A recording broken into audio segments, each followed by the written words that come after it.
Hey you guys, welcome back to my channel. So today's video is going to be a continuation of my video series Why X Group Flopped, and as you can tell by the title, we are going to be discussing the girl group Spica. This was a group a lot of you guys have been requesting I cover, so I decided to finally mark it off my to-do list. Once again, if you have any groups you'd like me to cover in this series, please comment them down below.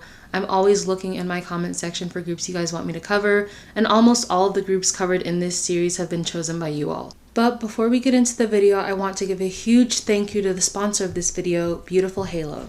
Beautiful Halo is an online shop where you can buy all sorts of K-pop merch for a fraction of the price most shops sell them for. They have a wide variety of merch from shirts to sweatshirts to shorts and much more. They sell merch for several groups such as BTS, Red Velvet, Blackpink, Twice, Stray Kids, Monsta X, and a lot more. Use my code and the links in the description to get money off your first purchase with them. Thank you so much to Beautiful Halo for sponsoring this video. So before we get into the video, once again I want to give a couple of disclaimers. Number one, this video is in no way trying to make fun of this group or the fact that they were unsuccessful. This video series exists purely to inform. Number two, if you are a fan of this group and you notice that I got something wrong, please politely correct me in the comments below.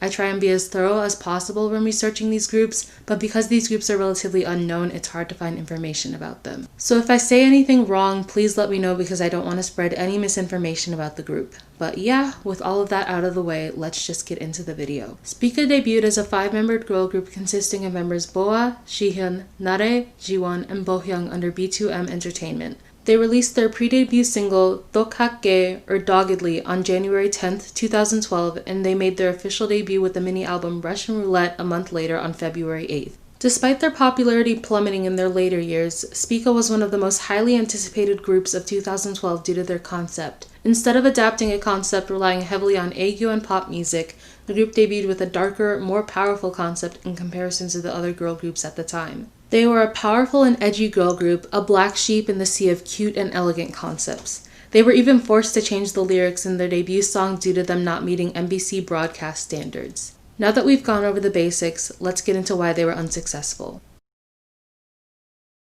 Spica's single, You Don't Love Me, released on January 26, 2014, would be their last comeback for over 2 years. While they did release a few singles here and there, and the members would pursue their own solo activities, Spica wouldn't have another official comeback until August 25, 2016, when they came back with the digital single Secret Time. CJ, the company Spica were now signed to, had originally announced in February of 2016 that the group would make their comeback in April with a new mini-album. However, the comeback was delayed, and the mini-album announced by their company was never released. When they finally came back, one of the members, Boa, commented on their reunion that it felt like the group was re-debuting after nearly 3 years. Another member, Nare, commented that they had been on hiatus longer than they had promoted together as a group since their debut. Spica's hiatus drastically affected their popularity as they had gone on hiatus during one of the most crucial points in their career, and they remained on hiatus for nearly 3 years. When Spica began their hiatus, they were still rookies. Rookie years are crucial for groups.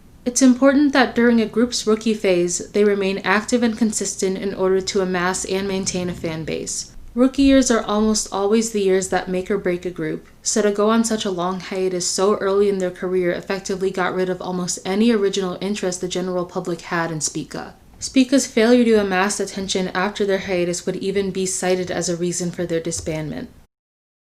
Okay, so I know this might seem like a weird addition to the list because disbandment usually happens as a result of a group being unsuccessful rather than a reason why they were unsuccessful, but the nature of their disbandment was a result of lazy management on the part of their company. On February 6, 2017, it was announced by CJ that Spica had disbanded. They stated that the members of Spica had met and decided that it would be best for them to disband and that they were each deciding what to do in the future. This announcement took fans by shock.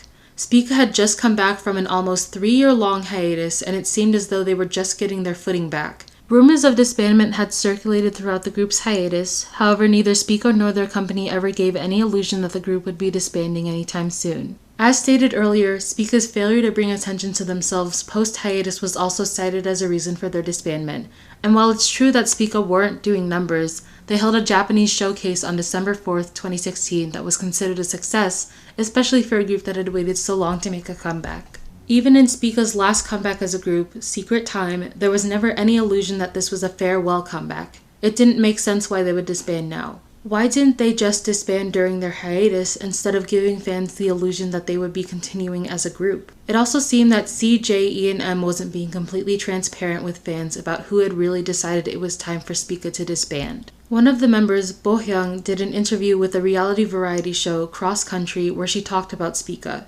She insisted that Spica hadn't disbanded despite ending their contract with the company.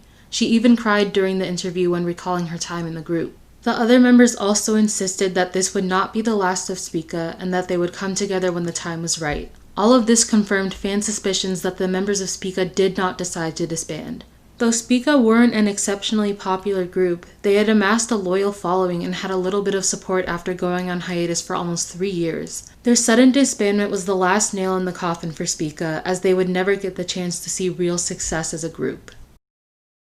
I'm going to label this addition to the list as a fan theory. I want to clarify that this section is not based on my personal opinion of the group. It's based on theories from fans and others who knew Spica throughout their time as a group. The purpose of this section is not to slander or insult the members, it's simply an addition that might help explain why Spica was unsuccessful. Throughout their career, all the way to their disbandment, Spica had been viewed as a remarkably talented group that lacked variety skills. K-netizens, along with Spica's own fans, often remarked that the group did a poor job of showcasing the members' charms/personalities. Variety skills have often been viewed as crucial to an idol/group's appeal, as much of the appeal of K-pop is based on the likability of an idol or group. People are more likely to become fans of idols they like personally. Those familiar with Spica believe that their lack of personal appeal prevented the majority of the general public from getting attached to them. Others also claim that while Spica were indisputably talented, that they just weren't unique enough to make it in the industry, and that their company's attempt to promote them as little sisters to Lee Hyori and Fin Kail only made them seem like a failed attempt at replicating a popular group. Once again, this is simply a fan theory, so take everything said here with a grain of salt.